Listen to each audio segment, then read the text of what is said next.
On April 24th, 2026, something happened inside cinemas across the United Kingdom and the United States that the people who witnessed it were not prepared for. Not the box office numbers, not the critical reception, not the debate about what the film included and what it chose to leave out.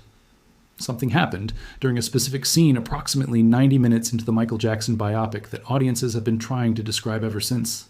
Social media posts from the opening weekend used words like destroyed and wrecked and couldn't breathe. People who went to see an entertainment film about a pop star came out of the cinema having experienced something they did not have language for. And the scene they kept talking about was not the moonwalk sequence. It was not the Thriller performance. It was not any of the iconic moments that the marketing had been built around. It was a scene that almost nobody saw coming. And understanding why it hit the way it did requires understanding something about what the film was actually doing beneath the surface of its biographical story. Start with what the scene is, because the description of it does not prepare you for the experience of watching it. The moment in question occurs during a period in Michael Jackson's life when the pressure and the isolation and the specific psychological weight of being who he was had reached a point of visible strain. The film had been building to it across 90 minutes of scenes that were largely joyful and triumphant. The childhood in Gary, Indiana, the early Jackson 5 performances, the emergence of a talent so extraordinary that even the people closest to him struggled to describe what they were watching. The off-the-wall period, the Thriller explosion. The film had been riding the momentum of one of the most extraordinary career ascents in the history of popular entertainment. And then it stopped. The scene that audiences cannot stop talking about is quiet. It is interior. It involves Jafar Jackson as Michael sitting alone in a way that the film had not previously allowed. Not preparing for a performance, not in conversation with someone, not being observed by the world that was constantly observing him, just sitting with whatever was actually happening inside. A man who had spent his entire life performing, and who, in this moment, was not performing for anyone. And something in Jafar's face in that moment communicated something that multiple people who saw the film in its first weekend described as the most honest thing they had seen on screen in years. The reason it worked the way it did is not simple. And the explanation for it involves several things happening simultaneously that are worth separating out. The first is what Jafar brought to that specific moment from his specific biography. He is 27 years old. He is the nephew of Michael Jackson. He lost his uncle when he was 10 years old, and he spent 2 years preparing to portray him in a film. During those 2 years, something happened to him that he has described carefully in promotional interviews as not being entirely separable from the grief he had been carrying since childhood. The preparation and the grief work became the same activity. He was not building a character. He was trying to understand a person he had loved and lost before he had the adult capacity to understand what he was losing. When that scene was filmed, Antoine Fuqua has described what happened in terms that suggest the production recognized they were getting something they had not planned for. Jafar was not executing a performance that had been blocked and rehearsed and worked out in advance. Something genuine was present in the work that had moved beyond the craft dimension of acting and into a territory that is harder to name. Fuqua kept the camera running. The material that made it into the final cut is not a polished execution of a planned scene. It is the documentation of something real that happened in front of a camera while a biographical film was being made. The second element that explains why audiences responded the way they did involves the specific quality of what Michael Jackson represented to the demographic that makes up the largest portion of the film's audience. Women between the ages of 35 and 65 have been the most vocal about the scene in the social media conversation since the film's release. And the terms they have used to describe their response are consistent in ways that point toward something specific. They are not describing being moved by a good performance. They are describing a recognition experience. Something in what Jafar did in that scene reached something in them that they had not expected to find in a cinema, something that was not about the film as a biographical artifact or a commercial entertainment product. Something connected to a specific period in their own lives when Michael Jackson's music was present in a way that music is present during formative years, when it is not background sound, but the sound that specific memories are encoded in. The scene created a condition where the accumulated emotional weight of 2 years of Jafar's preparation collided with the accumulated emotional weight of what Michael Jackson had meant to the people watching. And the result was not a reaction to a film. It was an access point to something that had been stored for decades in a place that most entertainment does not reach. To understand the full context of why this particular scene landed the way it did requires understanding what the film chose to do with its central subject, and how that choice shaped everything that followed. Antoine Fuqua made a deliberate decision to end the story in 1988 at the conclusion of the Bad World Tour. The film does not address the allegations that followed. It does not engage with the legal proceedings. It does not address the final decade and a half of Michael Jackson's life in any substantial way. Critics who reviewed the film before its release were largely critical of this choice for reasons that are legitimate on the terms of biographical filmmaking. A biography that selects which portions of a life to examine and which to omit is making an editorial decision that has consequences for the portrait it produces.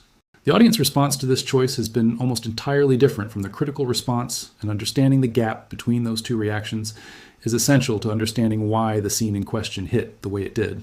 The audiences who responded most powerfully to the film were not primarily looking for a comprehensive biographical account of Michael Jackson's life. They were looking for something closer to what a live performance provides.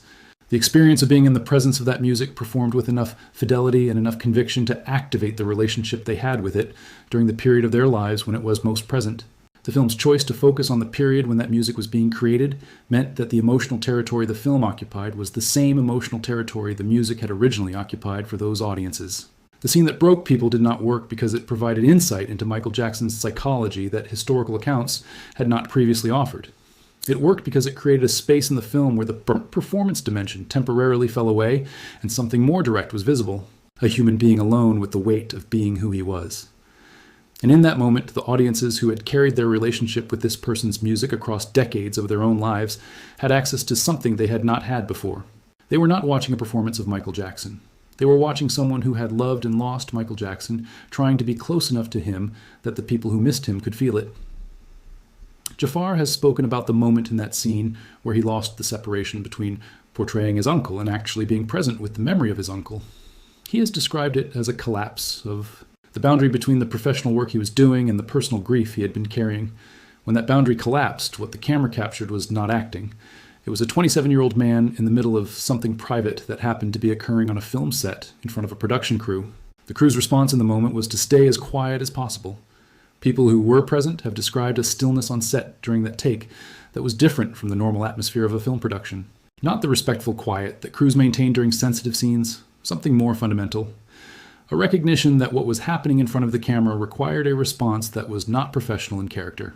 Fuqua has talked about the editorial decision to use that specific take rather than a more controlled version of the same scene. He has described it as one of the clearest decisions he made in the entire film because what was present in that take was not something that a more polished version could have contained. The quality that audiences were responding to in the scene is precisely the quality that professional Polish would have eliminated. The parallel conversation about what the film does technically in its performance sequences provides important context for why the quiet scene landed so differently from what audiences might have expected. The concert recreations and the dance sequences in the film are elaborate and precise, and the work that Jafar and the production did to achieve them is genuinely impressive. But they are working in territory that has been well documented. The performances exist on film and on tape in versions that audiences know and can compare the recreation to. The concert sequences ask the audience to evaluate how well the film has approximated something they already have access to. The quiet scene is not working in documented territory. There is no archival footage of Michael Jackson in the specific emotional state that the scene depicts. There is no comparison available. What the scene offers is not an approximation of something audiences have already seen. It is an access point to something interior that has no documented equivalent. This is why the response to it has been different in character from the response to the performance sequences. The concert recreations produce admiration and emotional connection to the music. The quiet scene produced something that multiple viewers have described as genuinely distressing in a way they did not expect from a biographical film about a pop star. Not distressing in a way they wished they had avoided. Distressing in the way that genuine access to something true about a person you have cared about is distressing. The social media conversation that followed the film's opening weekend was dominated by the scene in a way that surprised the people who had made the film. Not because they did not think the scene was effective, because the terms in which audiences were describing it went beyond the vocabulary that people typically use to describe a scene in a film working well.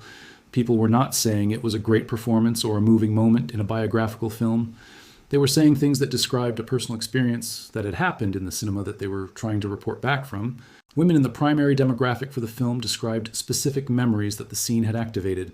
Not memories of Michael Jackson's public career, personal memories from specific periods of their own lives that were encoded with his music, in the way that formative memories are encoded with the music that was present when they were forming. The scene created conditions under which those memories became present in a cinema in a way that had not been anticipated. The film's marketing had been built primarily around the spectacle elements, the concert recreations, the iconic moments, the visual scale of what the production had achieved in recreating the most famous performances in pop history. None of the marketing had prepared audiences for a quiet interior moment that would function as an access point to decades of personal emotional history. The critical conversation about the film has largely continued on the terms that the critical conversation about biographical films operates on. The question of what the film included and excluded. The question of what portrait it produced and whether that portrait was honest. These are legitimate critical concerns, and they are not going away. But the gap between the 38% critical score and the 97% audience score is partly explained by the fact that the audiences who are most vocal about the film are not evaluating it on the terms that critics apply to biographical films. They are reporting on an experience that happened to them in a cinema, and the scene they keep returning to in their descriptions of that experience is the quiet one, the one that was not in the marketing, the one that Fuqua kept the camera running through, the one where the line between Jafar Jackson performing his uncle and Jafar Jackson grieving his uncle ceased to exist for long enough to be documented on film.